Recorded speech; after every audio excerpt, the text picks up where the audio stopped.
అందరికీ నమస్కారం.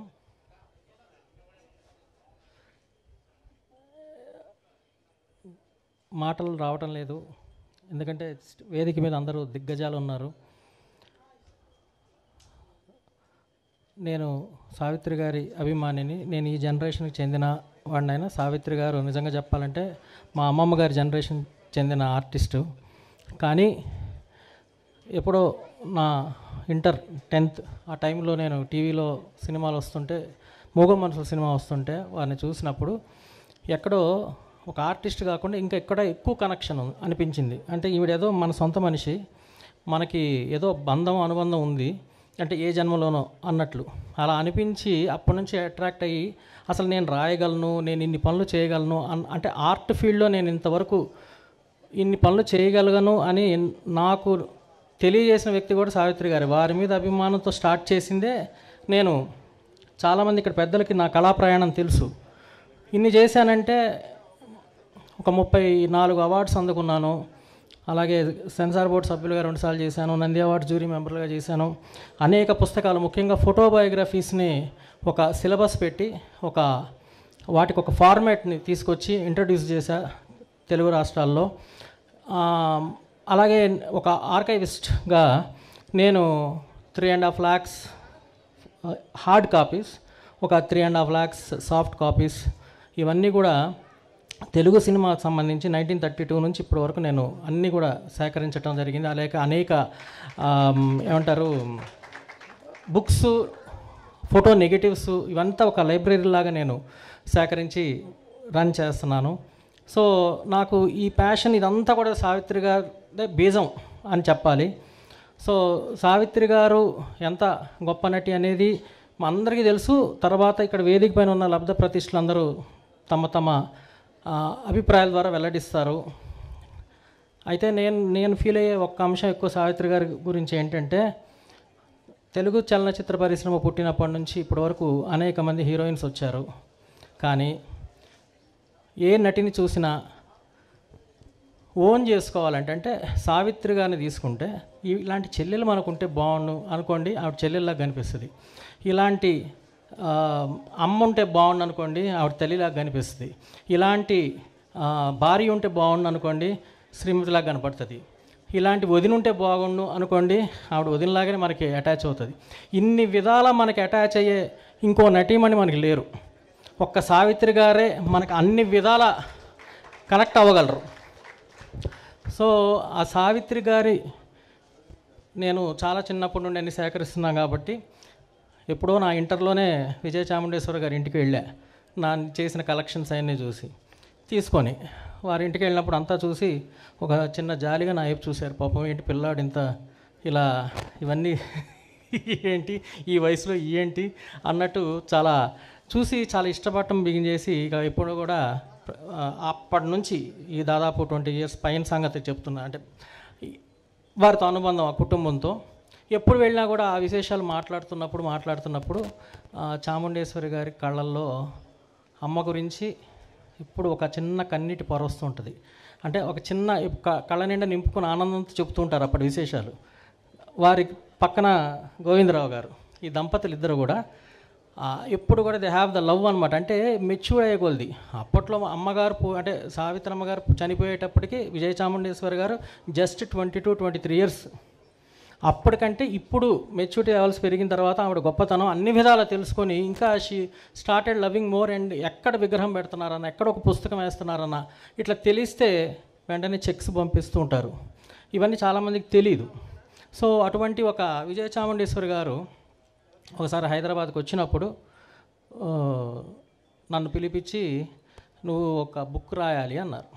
అంటే ఏం బుక్ అండి అంటే, సావిత్రి గారు నేను ఫోటోబయోగ్రఫీ ఆల్రెడీ చేస్తున్నానండి అంటే, కాదు మనకి ఇన్ని తరాల తర్వాత కూడా సావిత్రి గారు మనకి తెలిసారు అంటే ఒక గొప్ప నటి కాబట్టి ఇన్ని తరాల నుండి మనం ఆవిడ ఆరాధిస్తున్నాం. ఆవిడ ఎంత గొప్ప నటి, ఎటువంటి ఆణిముత్యాల లాంటి చిత్రాలు చేశారు, ఎటువంటి వైవిధ్యమైన పాత్రలు వేశారు, ఇవన్నిటితో ఒక బుక్ వేస్తే బాగుంటుంది, ది బెస్ట్ ఆణిముత్యాలు నువ్వు సెలెక్ట్ చేసుకొని వేయాలి అన్నారు. సో నేను మొత్తం రీసెర్చ్ చేసి మొత్తం 3 years తీసుకొని అన్నీ చూసి మొత్తం లిస్ట్ అవుట్ చేసి రోజుకో సినిమా చూసి నోట్స్ రాసుకొని ఇదంతా చేసి మొత్తానికి 47 మూవీస్ మీద ఆ బుక్లో పెట్టి సావిత్రి క్లాసిక్స్ అన్న బుక్ తయారు చేయడం జరిగింది. ఇంకా చాలా దానికి సంబంధించిన రేర్ ఫోటోగ్రాఫ్స్, చాలా సినిమాలకు నా దగ్గర ఫోటోగ్రాఫ్స్ లేవు, అవన్నీ ఎక్కడెక్కడో ఊళ్ళు తిరిగి అవన్నీ సేకరించడం జరిగింది. సో ఏది ఏమైనా బుక్ సావిత్రి గారి కుమార్తె విజయ చాముండేశ్వరి గారు నన్ను అడగటం అంటే సావిత్రి గారే నన్ను అడిగినంత ఫీలింగ్ వచ్చింది. అంటే నువ్వు రాయి, ఎందుకంటే సావిత్రి గారి ఫ్యాన్ అంటే నేను ఫ్యాను అని చెప్పలేను, పిచ్చి కొంచెం ఎక్కువ భక్తి. ఆవిడ మీద నేను 18 ఇయర్స్ కంటిన్యూస్గా సావిత్రి ఫోటో ఎగ్జిబిషన్స్ హైదరాబాద్లో పెట్టా. అటెండ్ అయిన వాళ్ళకి తెలుసు, 18 ఇయర్స్ కంటిన్యూస్గా పెట్టా. అలాగే ప్రతి ఇయర్ జయంతి వర్ధంతులు నిర్వహించా, ఆవిడ మీద డాక్యుమెంటరీ తీసా, నాకున్న అభిమానం అంతా నేను చూపించా. అందుకనే ఒకవేళ అందుకా అని అడిగా. సరే వీరు అన్నారు కాదు నీ బుక్స్ అన్నీ చూస్తున్నా, 4 పాయింట్లు అనుకుంటా ఆ రోజు బాగా చెప్పారు చాముండేశ్వరి గారు. ఒకటి, నీకు తెలుగు సినిమా మీద చాలా నాలెడ్జ్ ఉంది. 2, నీ దగ్గర మెటీరియల్ అంటే తెలుగు సినిమాకు సంబంధించిన ఎంత మెటీరియల్ ఉందో నాకు తెలుసు. 3, ఇవన్నీ ఉండటమే కాదు చక్కగా రాయగలవు. 4, ఇవన్నిటితో పాటు ఒక పుస్తకం తీయాలంటే దాన్ని ఎలా డిజైన్ చేయాలి, సావిత్రి గారిని ఎలా ప్రజెంట్ చేయాలి అంటే ఆ లెవెల్లోనే ఉంటుంది ఆ బుక్ కూడా. సో ప్రజెంటేషన్ స్కిల్స్ కూడా ఉన్నాయి. ఎన్నిటితో పాటు సావిత్రి అంటే అమ్మ అంటే నీకు బాగా పిచ్చి. సో ఎన్నిటి కలిపి నువ్వు రాస్తే అనేది కరెక్టు అని అనేసరికి చాలా ఆనందంగా పొంగిపోయి నేను ఆ పుస్తకం రాయడం బిగిన్ చేశానండి. చేసి మొత్తానికి సక్సెస్ఫుల్ కంప్లీట్ చేసిన మా పక్కన పెట్టి ఉంచాను. ఎందుకంటే ఇది ఎవరు చేయాలి అంటే ఎవరు అందరికీ ఒకటే పేరు వస్తుంది, వెంటనే గుర్తొచ్చేది. ఎందుకంటే చిన్నప్పటి నుంచి వారి సినిమాలు చూసి పెరిగి ఒకటే మనకు ఒక గాడ్ లాంటి మనిషి ఎవరైనా అంటే మాకు చిరంజీవి గారు. ఆఫ్ కోర్స్ వారి సినిమాలు చూస్తూ పెరిగాం. ఇప్పటికీ నేను ఒక నిజం చెప్తానండి, చిరంజీవి గారు కొత్త సినిమా ఎప్పుడు వస్తుంది అని అంటే ఒక కొత్త సినిమా కోసం వెయిట్ చేసేది నేను ఒక్క చిరంజీవి గారి సినిమానే. ఇప్పటికీ ఆ క్రేజ్ ఆయనకు ఉంది. వారు అసలు అంటే చెప్పలేను వారి మీద నాకున్న. ఎందుకంటే చాలామంది అంటే ఆర్టిస్ట్గా మనం ముఖ్యంగా డ్యాన్సుల పరంగా చెప్పక్కర్లా, కొత్తదనాన్ని తీసుకొచ్చారు. ఆ డ్యాన్సింగ్ ఎరీనాలో ఒక గ్రేస్ని, ఒక సరికొత్త ఇమేజ్ని తీసుకొచ్చారు. వారిలో నాకు పర్సనల్గా బాగా నచ్చేది ఏంటంటే కామెడీ టైమింగ్ చాలా అద్భుతంగా ఉంటుంది. కామెడీ టైమింగ్ చిరంజీవి సార్ది. సో చిరంజీవి గారు దగ్గరికి వెళ్ళి విజయ చాముండేశ్వరి గారు నేను వెళ్ళి పుస్తకం ఇచ్చి, సార్ ఈ పుస్తకాన్ని మీరు ఆవిష్కరిస్తే బాగుండు అని మేము అడిగాము. ఎందుకంటే సురేఖ మేడం గారు మన విజయ చాముండేశ్వరి గారు చిన్ననాటి స్నేహితులు.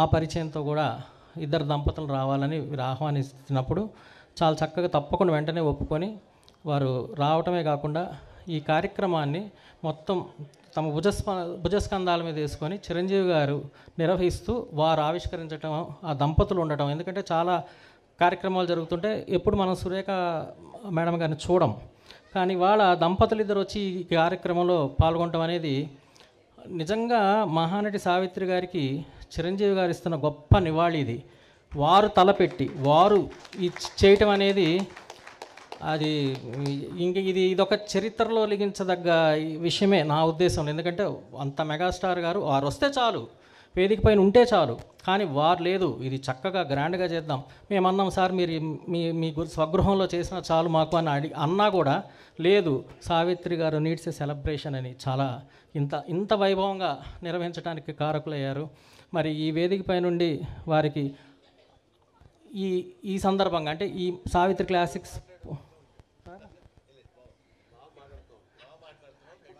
నేను ఇందాక నుండి అనుకుంటున్నాను సార్, మీరు ఇంకా ఏం సెటైర్ వేయలేదు. ఎందుకంటే నాకు బ్రహ్మానందం గారు బాగా అంటే గురువులు స్నేహితులు అన్నీ ఇట్లా సెటైర్ వేస్తారు. ఇందాక టెన్షన్ పడుతున్నా, మీరు గమనించారు లేదు అంటే ఎక్కడో చిన్న టెన్షన్ ఉంది సార్. అందుకని ఏం లేదు సార్, మళ్ళీ మైక్ దొరకదు, ఊరికే ఉన్నాయని ఏదో చెప్పుకోవాలని సార్. అది సార్ అదే. సో అన్నయ్య చిరంజీవి గారు ఈజ్ ఎవ్రీథింగ్ టు అస్. వారు ఈరోజు చేసి దీనికి ఈ పుస్తకానికి ఒక పవిత్రతని, సంపూర్ణత్వాన్ని తీసుకొచ్చారు చిరంజీవి గారు. Hats off sir, thank you so much. అలాగే పుస్తకంలో సావిత్రి గారి జానపదాలు వేరుగా ఉంటాయి, సాంఘికాలు వేరుగా ఉంటాయి, చరిత్రాత్మకాలు ఆవిడ యాక్ట్ చేయాల, నెక్స్ట్ పౌరాణికాలు వేరుగా ఉంటాయి. చాప్టర్ వైజ్గా పెట్టి అన్నీ కూడా సవివరంగా అప్పటి విశేషాలు, ఏమైనా మధురమైన సంఘటనలు అవన్నీ కూడా పొందుపరచడం జరిగింది. సో మీరందరూ ఈ పుస్తకం చదివి ఆశీర్వదిస్తారని భావిస్తూ ఇంకొక ఇద్దరు ముగ్గురు గురించి చెప్పి ముగిస్తాను. మరి కాదు సార్, అంటే మన విజయ చాముండేశ్వర్ గారు తలుచుకొని దీనికి కంటిన్యూస్గా బ్యాకింగ్ అప్ ఉండి మొత్తం దీన్ని చాలా చక్కగా పబ్లిష్ చేసే వరకు ఉన్నారు. కానీ ఇవాల్టి కాస్ట్, ఇవాల్టి ఒక బుక్ తీయాలన్నా కూడా చిన్న సైజు ఒక సినిమా తీసినంత పని అవుతుంది. అప్పుడు మేము ఇది తెలుసుకొని వెంటనే నేను యాడ్ అవుతాను, మనం ఇంత సావిత్రి గారికి అద్భుతమైన నివాళి ఇవ్వాలి అని యాడ్ అయ్యి ఈ పుస్తకాన్ని ఇంత గ్రాండియర్ దీనికి తీసుకొచ్చిన వ్యక్తి బొల్లినేని కృష్ణయ్య గారు. ఎందుకంటే వారు పెద్ద వ్యాపారవేత్త, చిన్న ఏం కాదు. ఎందుకంటే వారు డ్యాములు, హైవేలు, ఆ కన్స్ట్రక్షన్ బిజినెస్లో ఉంటూ ఎమ్మెల్యేగా చేసి మరి ఇవాళ అత్యంత పేరున్నటువంటి కిమ్స్ హాస్పిటల్స్ వ్యవస్థాపకులు వారు. సో అటువంటి వ్యక్తి దీనికి ఇంకొక సపోర్ట్ ఇవ్వడం అనేది నాకు ఎంత ఆనందాన్ని ఇచ్చిందో. వారు అంతేకాదు, ఇంతకుముందు నేను ఎస్వి రంగారావు గారి మీద వేసిన, అక్కినేని గారి మీద వేసిన, స్వాతంత్రోద్యమంలో తెలుగు సినిమా వాళ్ళ పాత్ర వేసిన, మంచిది ఏదైనా ఉంది, నాణ్యమైనది ఏదైనా ఉందంటే నేనున్నాను ముందని ఉంటుంటారు. సార్ మీకు ఈ వేదిక పై నుండి కూడా చాలా థ్యాంక్స్ చెప్తున్నాను, బొల్లినేని కృష్ణయ్య గారు. అలాగే ఈ పుస్తకం రాసిన తర్వాత ముందు మాట ఎవరితో రాయించాలి అని మేము డిస్కస్ చేసినప్పుడు సీనియర్స్లో సావిత్రి గారితో యాక్ట్ చేసిన హీరోల్లో పెద్దలు మురళీమోహన్ గారు ఒక 5-6 సినిమాలు యాక్ట్ చేశారు సావిత్రి గారితో కలిసి తన సావిత్రి గారి లేటర్ స్టేజెస్లో. సో వారిని అడగగానే తండ్రి సమానులు వారు ఎప్పుడు ఎంకరేజింగ్గానే ఉంటారు, ఎప్పుడు ప్రోత్సహించారు. ఈ ట్రావెల్ మొత్తంలో చాలా చక్కటి విశ్లేషణ ఇచ్చారు. ఒక పెద్ద డైలాగ్ ఎప్పుడు చెప్తుంటారు నా గురించి, అది నేనే చెప్పుకుంటాను, మీరు మర్చిపోతారేమో. సరే మీరే చెప్తారు. Thank you sir. అటువంటి మురళీమోహన్ గారు రాయటం. ఇంకొక ముందు మాటని సావిత్రి గారికి అనేకమైనటువంటి పాటలు పాడినటువంటి ప్లేబ్యాక్ సింగర్, నేపథ్య గాయని పద్మభూషణ్ పి సుశీల గారు వారు రాశారు. వారు కూడా ఆ వయసులో ఎంతో ఓపికగా పుస్తకాన్ని చదివి మళ్ళీ మరుసటి రోజు రాసి ఇవ్వటం అనేది నాకు చాలా ఆనందం వేసింది. సో వీళ్ళిద్దరూ ముందు మాట రాశారు, దానికి కూడా నేను చాలా హ్యాపీగా ఫీల్ అయ్యి ధన్యవాదాలు తెలియజేసుకుంటున్నాను. ఇంకా ఈ వేదిక పైన ఉన్నటువంటి పెద్దల్లో సావిత్రి గారు ఒక తరానికి మహానటి అయితే, ఆ తర్వాత తరానికి వాణిశ్రీ గారు అయితే, ఆ తర్వాత తరానికి జయసుధ గారు సామాన్యమైన నటి కాదు. 1972 నుండి ఇప్పటికీ 50 years కంప్లీట్ చేశారు, చిన్న విషయం కాదు. వారు నేను కొంత పరిచయం ఉంది, నంది అవార్డ్స్ జ్యూరీ మెంబర్గా ఉన్నప్పుడు మేము కలిసి 40 రోజులు వర్క్ చేసినప్పుడు వారితో ఒక సాన్నిహిత్యం ఏర్పడింది. అలాంటి మహానటి ఈ వేదిక మీద ఉండటం, చిరంజీవి గారి కూర్పు నాకు చాలా ముచ్చట వేసింది. అలా ఇలాంటి వాళ్ళందరినీ సార్ ఆహ్వానించడం అనేది. అలాగే ఇక ఈ సభకి అధ్యక్షులుగా ఉండదగ్గ వ్యక్తి బ్రహ్మానందం గారు. వారు కాకపోయినా మేము ఆ సభకు అధ్యక్షుడే అనుకుంటాం మేము. వారు అనేకమైనటువంటి, ఒక విధంగా చెప్పాలంటే ఒక గురు, ఫిలాసఫర్ అన్నీ గైడ్ చేస్తారు, అన్నీ చక్కగా విశ్లేషించి చెప్తారు. అట్లాగే ఈ పుస్తకం కాదు, ప్రతి పుస్తకం కూడా ముందు నేను ఏదైనా చేస్తే తీసుకెళ్ళి చూపించే వాళ్ళలో భరణి గారు, బ్రహ్మానందం గారు ఉంటారు. వీళ్ళిద్దరికి చూపించిన తర్వాత దాని తప్పొప్పులు, ఇంకేదన్నా చేస్తే బాగుంటుందా, లేకపోతే ఎలా ఉంది అనేది చాలా నిర్మోహమాటంగా నాకు చెప్పి ఎంకరేజ్ చేస్తారు. వాళ్ళిద్దరికి కూడా చాలా ధన్యవాదాలు తెలియజేసుకుంటూ నమస్కరిస్తున్నాం. అలాగే స్టార్ రైటర్ అయినటువంటి పరుచూరి గోపాలకృష్ణ గారు ఇక్కడ ఉండటం ఇవాళ, ఎందుకంటే ఒక యాక్టర్, ఒక హీరో, ఒక డైరెక్టర్, ఒక ప్రొడ్యూసర్కి ఎంత పేరు ఉంటుందో ఒక రైటర్కి అంత పేరు ఉండటం ఒక పరుచూరి బ్రదర్స్కి మాత్రమే సాధ్యమైంది ఇప్పటికి కూడా. ఎందుకంటే ఎవరు స్టార్ రైటర్ ఎవరంటే వెంటనే మనకు గుర్తొచ్చే పేరు పరుచూరి బ్రదర్సే, ఆ తర్వాత వేరే మనం ఆలోచిస్తాం. అంతటి పేరు తెచ్చుకున్నారు, అంతటి స్టార్డమ్ వచ్చింది. అలాగే పెద్దలు పూజ్యులు అల్లు అరవింద్ గారు ఇక్కడ ఉన్నారు. వారు కూడా ఒక నిర్మాతగా అనేక సంచలనాలు సృష్టించారు. మరి ఇవాళ ఆ మధ్య కూడా నేను సెన్సార్ బోర్డు మెంబర్గా ఉన్నప్పుడు వారికి సినిమాలు సెన్సార్ చేసేటప్పుడు కలిసేవాళ్ళం.